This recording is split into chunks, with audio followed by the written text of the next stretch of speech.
Right. Breaking news చూస్తున్నాం. వరుస road ప్రమాదాలు. సో అసలు ఏం జరుగుతుంది? ఎందుకు ఈ విధంగా రోడ్డు ప్రమాదాలు జరుగుతున్నాయి? ముఖ్యంగా ఈ సంవత్సరం మొత్తం గనక మనం చూసుకున్నట్లయితే ఎలాంటి ప్రమాదాలు చోటు చేసుకున్నాయి? ఎంత మంది జనాభా చనిపోయారో మనం చూస్తూ ఉన్నాము. దీనికి కారణం ఎవరు? దీనికి ఎక్కడ వైఫల్యం జరుగుతుంది అని చెప్పి కూడా చాలా మంది దీని గురించి చర్చించుకుంటున్న పరిస్థితులు కూడా మనం చూస్తూ ఉన్నాము.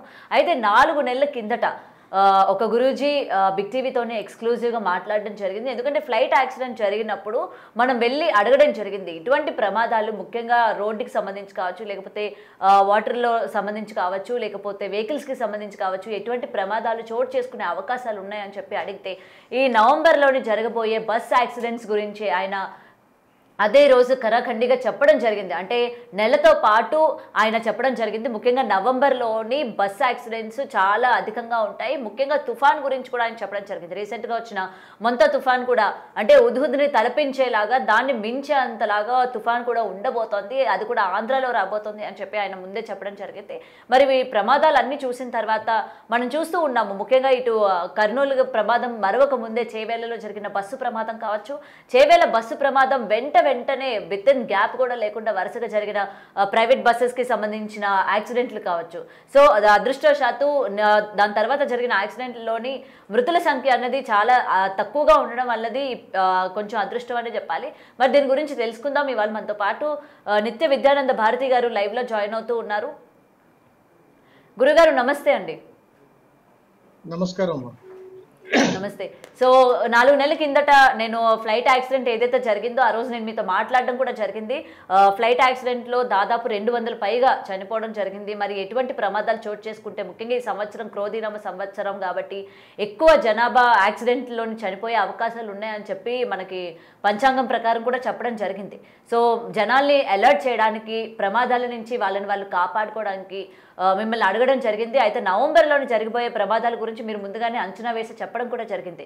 సో మీరు అన్నట్టే ఇప్పుడు నవంబర్లోని జరిగిన ఈ బస్సు యాక్సిడెంట్లు అటు కర్నూలు కావచ్చు, నిన్న చేవేలు కావచ్చు, చేవేల తర్వాత వెంటనే వచ్చిన ఈ యాక్సిడెంట్లు కావచ్చు, సో ఏ విధంగా చూడొచ్చు అంటారు? ముందుగా ప్రేక్షక మహాశయులందరికీ కూడా నమస్కారము.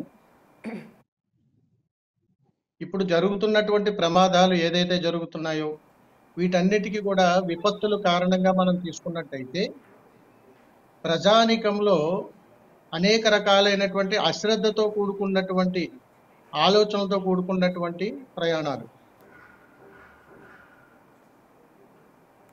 అదే విధముగా అధికార పక్షాల నుంచి కూడా అధికారుల నుంచి కూడా సరైనటువంటి పరిపాలన అవగాహన రీత్యా అనేక విధానాలలో ప్రజలకు సరైనటువంటి సమర్థవంతమైనటువంటి సహాయ సహకారాలు అందుబాటులో లేనప్పుడు ఇవన్నీ కూడా నిరుపయోగంగా మారుతున్నటువంటి తరుణంలో ఇలాంటివన్నీ కూడా విపత్తులు జరుగుతూనే ఉంటాయి.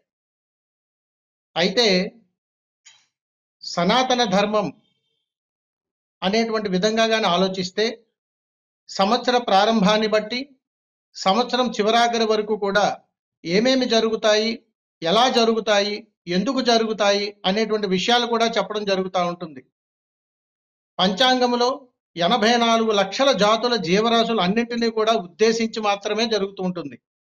అయితే ఈ సంవత్సరంలో అంటే వచ్చే నెల అంటే వచ్చే సంవత్సరం 2026 సంవత్సరం ఉగాది పర్వదినం వరకు కూడా ఈ క్రోధినామ సంవత్సరము కొనసాగుతూనే ఉంటుంది.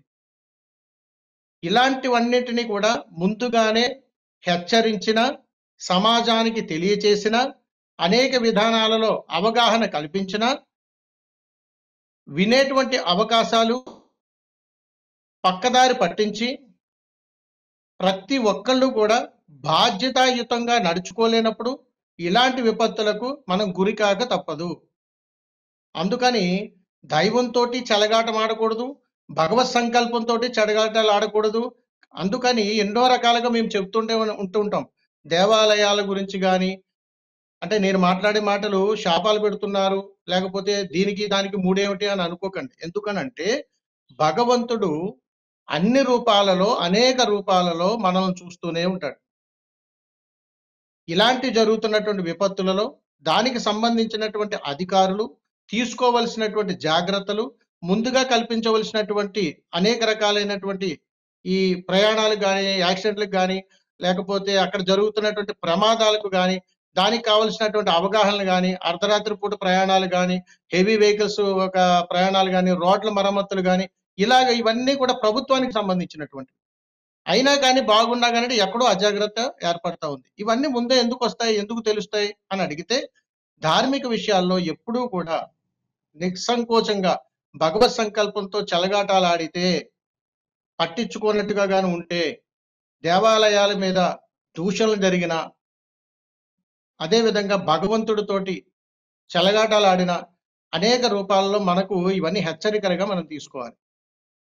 అయితే గురుగారు ఇక్కడ ఇంకొకటి మనకి కమెంట్ సెక్షన్లో కూడా చాలా మంది అడుగుతున్నారు, మరి ఇలాంటి విపత్తులు జరుగుతాయని చెప్పి మీకు ముందే తెలిసినప్పుడు జనాలు ఎందుకు హెచ్చరించరు, ఎందుకు బస్సు ప్రయాణంలోని ముఖ్యంగా ఇటువంటి ప్రమాదాలు చోటు చేసుకుంటే అని చెప్పినప్పుడు జనాలకు ముందే చెప్పాలి కదా.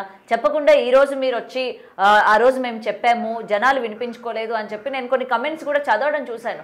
ఇలాంటి వైపరీత్యాలు, ప్రకృతికి సంబంధించిన వైపరీత్యాలు జరిగినా, ఇలాంటి యాక్సిడెంట్లు జరిగినా మీరు చెప్పాలి కదా, లేకపోతే ప్రభుత్వం ఏదైతే అంటున్నారో మరి ప్రభుత్వంతోనైనా మీరు వెళ్ళి మాట్లాడాలి కదా, జనాల్ని అప్రమత్తం చేయాలి కదా, మీరున్నది అందుకే కదా అని చెప్పి చాలా మంది ప్రశ్నిస్తూ ఉంటారు ఈ రోజు. సో ఏం చెప్తారు దీనికి? మరి దీనికి సరైన సమాధానం అంటే ఏంటంటే తల్లి, మేము ఆధ్యాత్మిక చింతనతో కూడుకున్నటువంటి ధార్మికమైనటువంటి ప్రయాణాలలో భవిష్యత్తుని అంచనా వేసి ఖచ్చితంగా తెలియజేస్తాం. అయితే ప్రజలకు అనేక రూపాలలో మేము తెలియచేసినా కానీ దీనిని సరైనటువంటి విధానంలో తీసుకుని వెళ్ళలేకపోయినది మీడియా వాళ్ళే. అందుకని మీ అందు పూర్తి సహాయ సహకారాలు కానీ సంపూర్ణంగా కానీ జరిగి ఉంటే ఈ రోజు ఈ విపత్తులు జరిగి ఉండేవి కాదు. రెండవది, అంటే ప్రభుత్వానికి మనం తెలియచేసేటట్లుగా, సమాచారం అందించేటట్లుగా మధ్యలో ఉన్నటువంటి వారధి మీ ద్వారానే సమాచారం అందాలి. ఇది మేము అనేక కాదు అంటే మీరు చెప్పింది మీడియా సరిగ్గా అంచనా వేయలేకపోతుంది అంటారా? మీడియా ముందుగానే ప్రజల్ని హెచ్చరించట్లేదు అని అంటారా?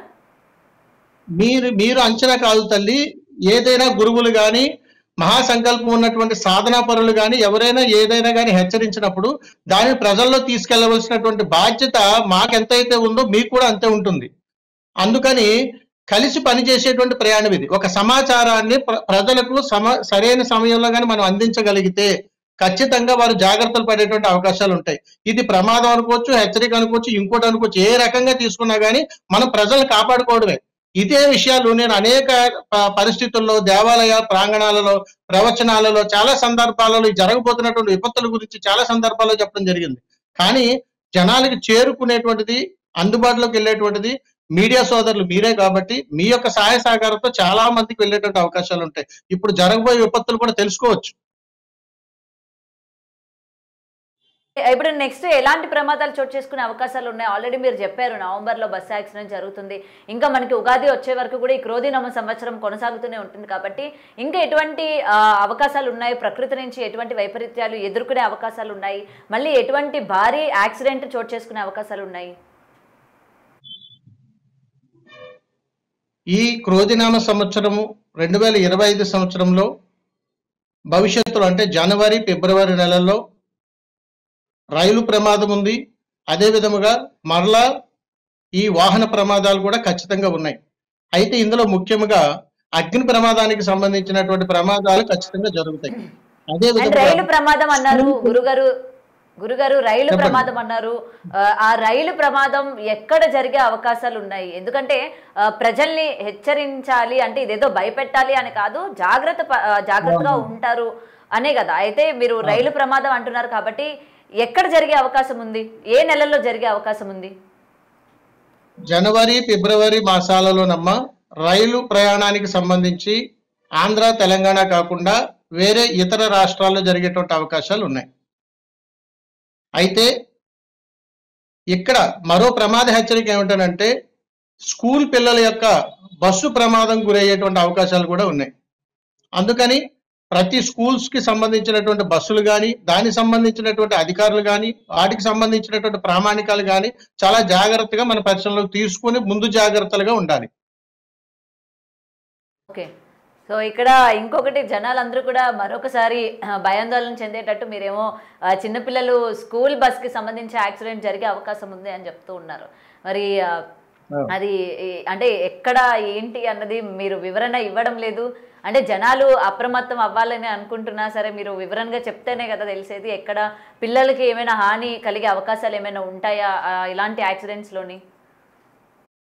అమ్మ, మీరు అడిగేది పలానా చోట, పలానా రోజు, పలానా తారీఖున, పలానా ప్రదేశంలో జరుగుతుంది అని తెలిస్తే ఇప్పుడే మనం ఇలా అన్ని మార్చొచ్చు. కానీ ఓకే. సాధన ప్రయాణంగా మేము చెప్పేటువంటి భవిష్యత్ విధానాన్ని పలానా ప్రదేశంలో ఆంధ్ర, తెలంగాణ ఈ 2 రాష్ట్రాల్లోని ప్రమాదాలు జరుగుతాయి. ఆంధ్ర, తెలంగాణలోని ఈ 2 ప్రమాదాలు జరుగుతాయి. ఆధ్యాత్మిక కోణంలోంచి చెప్పమన్నా నేను అలా తెలియజేస్తాను మీకు. ఆధ్యాత్మిక కోణంలోంచి కానీ మనం ఆధ్యాత్మిక కోణంలో చెప్పమంటారమ్మా? చెప్పండి గురుగారు, చెప్పండి. ఆధ్యాత్మిక కోణంలోంచి కానీ మనం చూస్తే గ్రామం సుభిక్షంగా ఉండాలి, పట్టణాలు సుభిక్షంగా ఉండాలి, ఆ తర్వాత ఇతరితర రాష్ట్రాలు కానీ అన్ని కూడా బాగుండాలన్న గల కారణం గ్రామదేవత. ఎప్పుడైనా సరే ఇప్పటికీ గుర్తుపెట్టుకోండి, ఆంధ్ర, తెలంగాణ రాష్ట్రాల్లో విపరీతమైనటువంటి మత సామరస్యమైనటువంటి సమస్యలు అనేకంగా పెరిగిపోయి నా మతం గొప్ప అంటే నీ మతం గొప్ప అని ఆది మూలాలన్నింటినీ కూడా తుంగలోకి తొక్కేటువంటి ప్రయత్నాలు మనం చేయడం ద్వారా ఈ జరుగుతున్నటువంటి విపత్తులకు మనమే కారణమనే ఖచ్చితంగా చెప్పొచ్చు. అందుకని మనం ఏ ధర్మంలో ఉన్నా, ఎలా ఉన్నా పంచభూతాలను ఆధారంగా చేసుకునే మనం బ్రతుకుతున్నాం. నికృష్ట జన్మల్లో ఏమిటనంటే మనం బ్రతుకుతున్నప్పుడు నాది గొప్ప, నేనే గొప్ప, నా ధర్మమే గొప్ప అంటే మనం పుట్టక ముందు ఇవన్నీ పుట్టుకుంటూ వచ్చాయి.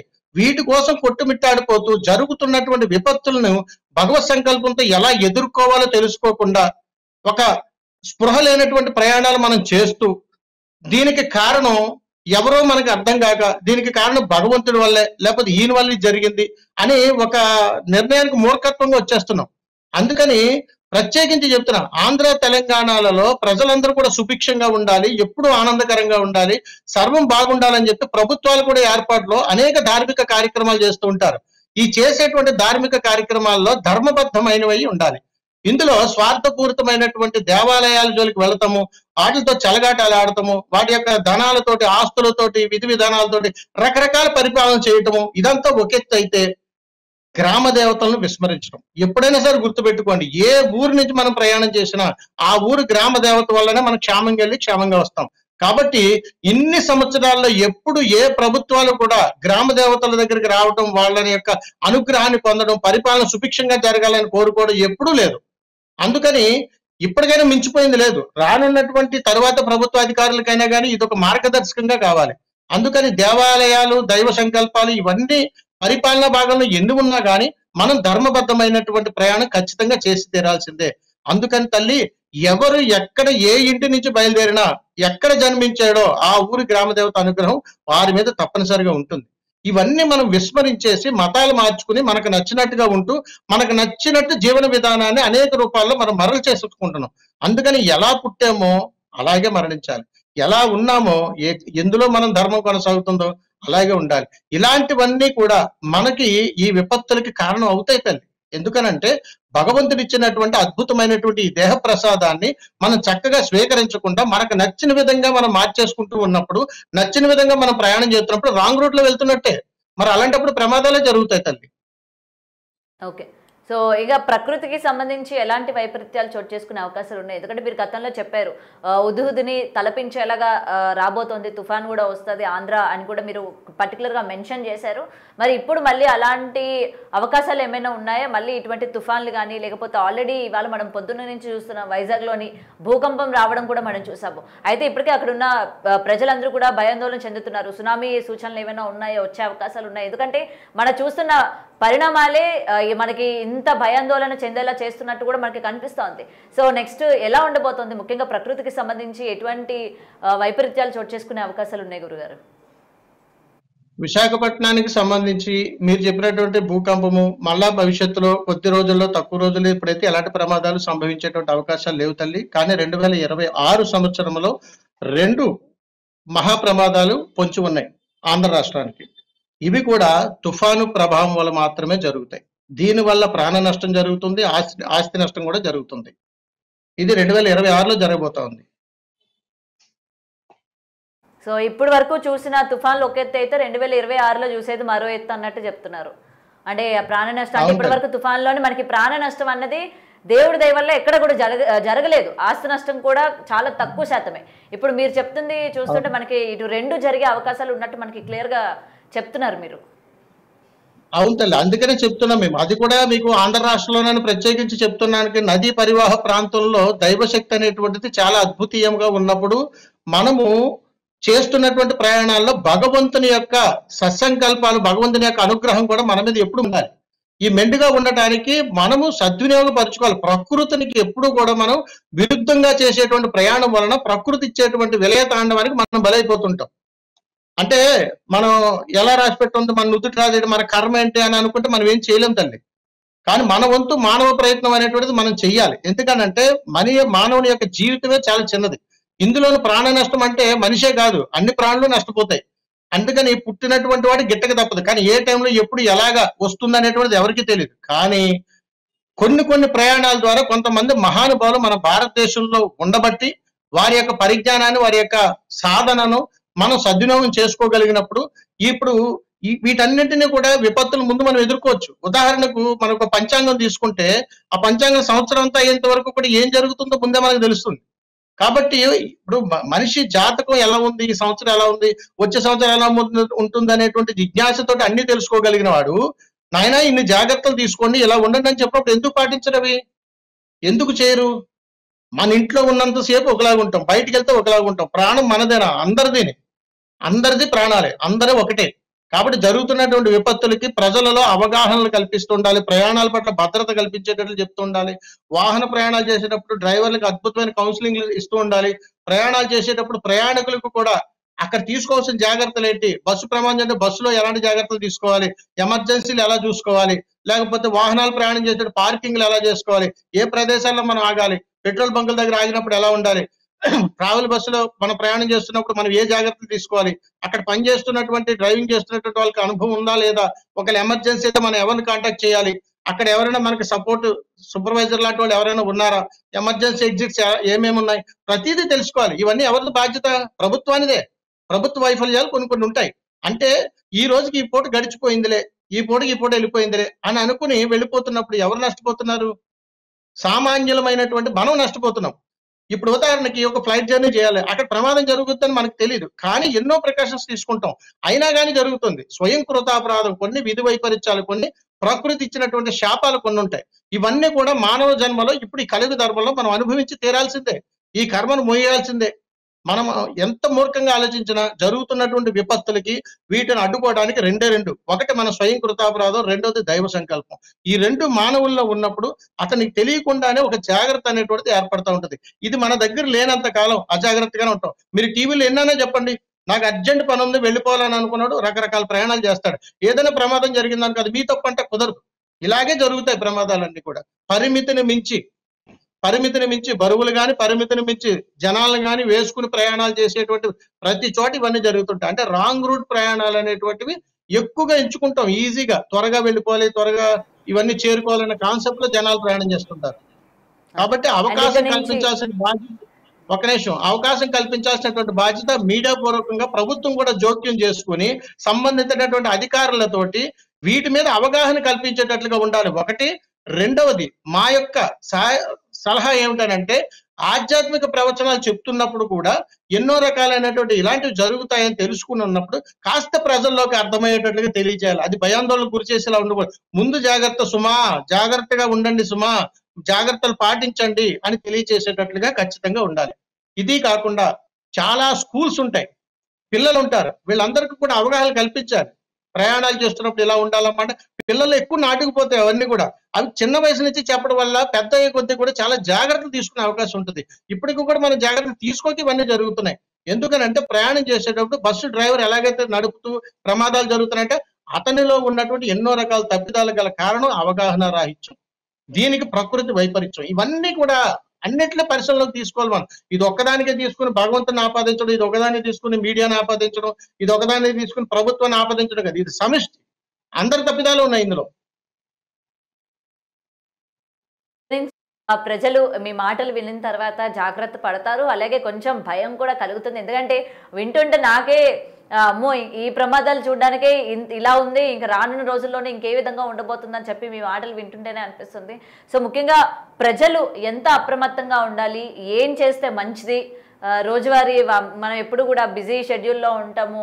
సరిగ్గా ఎవరిని పట్టించుకోము, లేకపోతే దైవారాధన ఉండదు, లేకపోతే ఇలాంటివన్నీ కూడా ఉండవు. సో ప్రజలు ఇక నుంచి ఎలాంటి చర్యలు తీసుకుంటే మంచిదంటారు? ఎందుకంటే జరగాల్సింది జరగక మానదు ఏదైనా కూడా.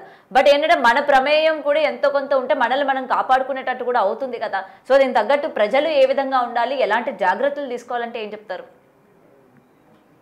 ప్రజలందరూ కూడా ఎవరి ధర్మాన్ని వారు పాటించండి. ఎవరి ధర్మాన్ని వారు పాటించండి. ఎవరి ధర్మాన్ని వారు కాపాడుకోవాలి. అది మనం రక్షించుకోలేనప్పుడు మనం జరుగుతున్నటువంటి విపత్తులకు మనం కారణం అవుతాం. ఒకటి గుర్తుపెట్టుకోండి, ఈ రోజు వారు కావచ్చు, రేపు నేను కావచ్చు, తర్వాత మీరు కావచ్చు, ఎవరైనా వెళ్ళిపోవాల్సిందే. కానీ అది ధర్మబద్ధమై ఉండాలి. ఇంత భయానకరమైనటువంటి మరణాలు మనకు వద్దు. కాబట్టి శాంతియుతంగానే మనం ప్రశాంతంగానే నిద్రలోనే పోవాలనే ఎవరైనా కోరుకుంటారు. మరి అలా చేయాలనుకున్నప్పుడు మనమందరం ఏం చేయాలి? అవగాహన పెంచుకోవాలి. ప్రయాణాల పట్ల, ప్రమాదాల పట్ల, జరుగుతున్నటువంటి విపత్తుల పట్ల, ఆడపిల్లల మీద జరుగుతున్నటువంటి అఘాయిత్యాల పట్ల, అదే విధంగా ఈ ఆత్మహత్యల పట్ల ప్రతి దానిలోనూ అవగాహన తప్పనిసరి. ఇవన్నీ కావాలని అడిగితే మన ధర్మాన్ని మనం ఎప్పుడైతే గౌరవించగలుగుతామో ఇవన్నీ కూడా మనకు అవగతం అవుతుంది. అయితే ఇప్పటి వరకు కూడా విన్నవన్నీ కూడా ప్రజలందరూ కూడా పాటిస్తారని అనుకుంటున్నాను. సో ఇది ఏ మాత్రం కూడా అందరినీ భయాందోళనకి గురి చేయడానికి కానీ, లేకపోతే ఎందుకు ఈ విధంగా మాట్లాడిస్తున్నారు అని కానీ కాదు. ఎందుకంటే ఎప్పుడు ఇలాంటివి జరిగేటప్పుడు ఎప్పుడు మనల్ని పీఠాధిపతులు కావచ్చు, లేకపోతే ఆస్ట్రాలజిస్ట్ కావచ్చు, లేకపోతే వీళ్ళందరూ కూడా హెచ్చరిస్తూనే ఉంటారు. జరగబోయేవి ముందుగానే కొంతమంది చెప్తూ ఉంటారు. దేనికి ప్రజలు అప్రమత్తంగా ఉండాలి, తగిన జాగ్రత్తలు తీసుకోవాలి. ఓకే, ఎంత జాగ్రత్త తీసుకున్నా జరిగేది జరగకుండా మానదు. బట్ ఏంటంటే మన జాగ్రత్తల్లో మనం ఉంటే ఎంతో కొంత మనల్ని మనం సేవ్ చేసుకునే వాళ్ళం కూడా అవుతాం. కాబట్టి ఇలాంటి విపత్తులు ఏవైతే ముందుగానే చెప్తారో, ముఖ్యంగా రోడ్ల మీద ప్రయాణించే వాళ్ళు కావచ్చు, ప్రతి ఒక్కరు కూడా తగిన జాగ్రత్తలు తీసుకోవాలి. ఎక్కడికక్కడ డ్రంక్ అండ్ డ్రైవ్ కూడా చేయకుండా డ్రైవ్ చేయండి అని చెప్పి ఎప్పటికప్పుడు పోలీసులు హెచ్చరిస్తూ ఉంటారు. ఎందుకంటే మనం వెళ్ళడమే కాకుండా మనతో పాటు చాలా మందికి హాని చేసే విధంగా మారుతాయి అని చాలా సంఘటనలు మనం చూస్తూ ఉన్నాం.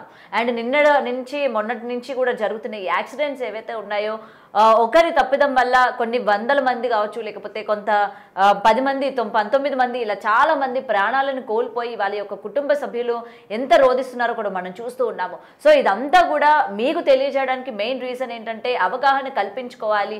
ఆస్ట్రాలజిస్ట్ చెప్పేది కావచ్చు, లేకపోతే పీఠాధిపతులు చెప్పేది కావచ్చు, ఇవన్నీ కూడా మనం ఎప్పుడు కూడా కొట్టి పారేయకూడదు. వాళ్ళు చెప్పేవి ఎక్కడో ఒక చోట అవి నిజం అవుతూ వస్తూనే ఉన్న పరిస్థితులు మనం చాలా వరకు చూసాము.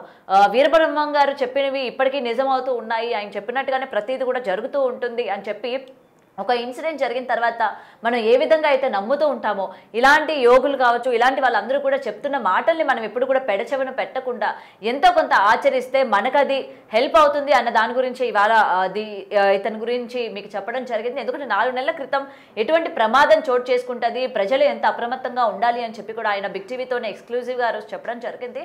మరి ఆయన చెప్పిన విధంగానే ఈరోజు పరిణామాలు కూడా సేమ్ యాజ్ ఇట్ ఈజ్ అలానే ఉండడం కూడా జరిగింది. సో మరొకసారి ఆయన లైవ్లోకి తీసుకోవడానికి కూడా రీజన్ అదే. ఇంకా రానున్న రోజుల్లోనే ఇంకెలాంటి విపత్తులు ప్రజలు ఎదుర్కోవాలి, దేని నుంచి అంటే ఎలా మనం బయటపడాలి, ఏ విధంగా సేవ్ చేసుకోవాలి అన్న దాని గురించి తెలుసుకోవడానికి ఒక చిన్న ప్రయత్నం చేయడం జరిగింది. సో ఎవరిని కూడా భయపెట్టడానికి కాదు, జస్ట్ అప్రమత్తం చేయడానికే బిగ్ టీవీ ఈరోజు మీ ముందు ఈ వీడియో నిలబెట్టింది.